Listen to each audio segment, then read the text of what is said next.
So far, we've talked today about hiring from the soldier's perspective, and they can gain a great deal, but they also have a great deal to offer. Soldiers train daily in areas far broader than most of us realize. But rather than have me explain why you should hire soldiers, we thought they could tell you better themselves. In the military, when soldiers get to do something new, or they get the chance to show what they've learned or use what they've been trained to do, that's a really great feeling because soldiers want to go. Soldiers want to go and they want to do their job and they want to do it expertly and they want to get it done and they want to move on and they want to do the next thing because that's how we soldier. Well, it's an amazing thing. I talked with a company one time. They said they're looking for 3 things. Somebody that can show up on time, that can accomplish the mission inside of a time frame, and get along with others. And I told them, I said, that's it. I can do that falling out of bed.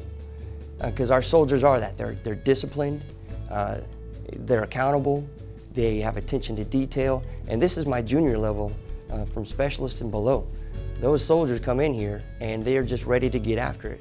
They're meticulous, and like I said, you know, I can count on them. If I give them a mission, I know it'll be done. We in a day and time now, people are just not showing up for work.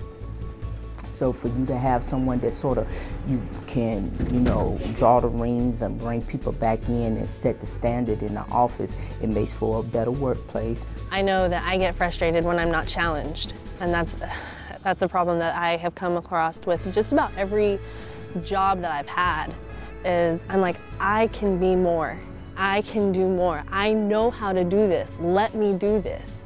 And it kind of feels like a bridled horse that you've got to slow down because soldiers know, we know how to do things. Teamwork, one team, one fight. One team, one fight. So team building, I mean, that is the very core, the fabric of the Army, of any military force. And you have to make the team work.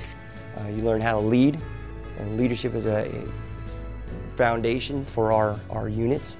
You just need to be able to adapt and overcome, fit into the surrounding elements, but not lose yourself at the same time. So they don't just solve the problem, they also look at other policies and procedures that are out there that may be a better way to work or to identify something else that could aid individuals along the transition and not just their in particulars. So they come with a big dynamics of flexibility, the problem solving skills, but also the ability to reach out and use resources that's going to aid back into other employers as well.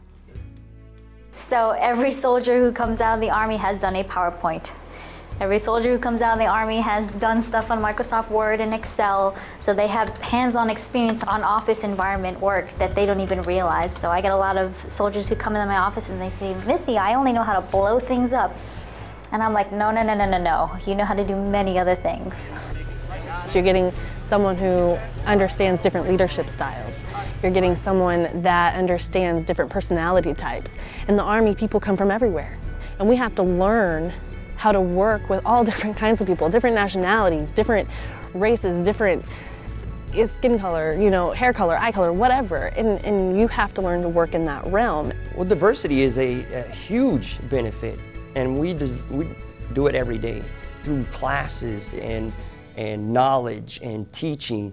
People get to understand what diversity really means. Whatever you grew up with, whatever notions or beliefs, when you come into the military, you come in contact with so many different people, good and bad, that you can, whatever your bias was, it could be disproven. People that don't believe in diversity don't understand it because they haven't been taught it. And I think us in the military, teaching people's backgrounds and actually going through it and understanding that that person beside me is a person. That's all they are, is a person.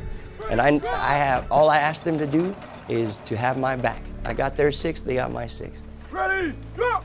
Ready, 1, ready, 2! So I was deployed to Katrina back in 2005. I was in charge of refueling operations for the French Quarter. I never thought that I would have to be on guard at the level I was on American soil. I think it's entertaining when your peers at a civilian work environment get stressed out over something small.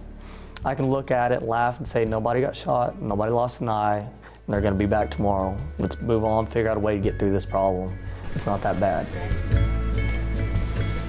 So the college personnel that come out, those kids straight out of school, they don't understand that you have to have courses of actions 1, 2, and 3 because the day is not perfect. So those are the things that my soldiers come into and are ready to do. And we're doing it without even knowing it, we're doing it. That's the greatest thing. Soldiers are resilient. So regardless of what you throw at us, we understand you can't give us too much because you're going to get tired. So we just endure the process until you're tired and we just eat it up. It's like a plate of food. I'm always hungry. You can only bring so much because your cooks can't keep up. You wake up and you're 15 minutes prior to any meeting, and then when you're there, you're executing and making notes, and then after the notes, you go back and you follow up with the answers to those notes that were, charged with you to understand. And there are times that I've met civilian corporations that just did not do those things, and it baffles me, and they wonder why their companies are hurting. And it just sounds like they need some good soldiers.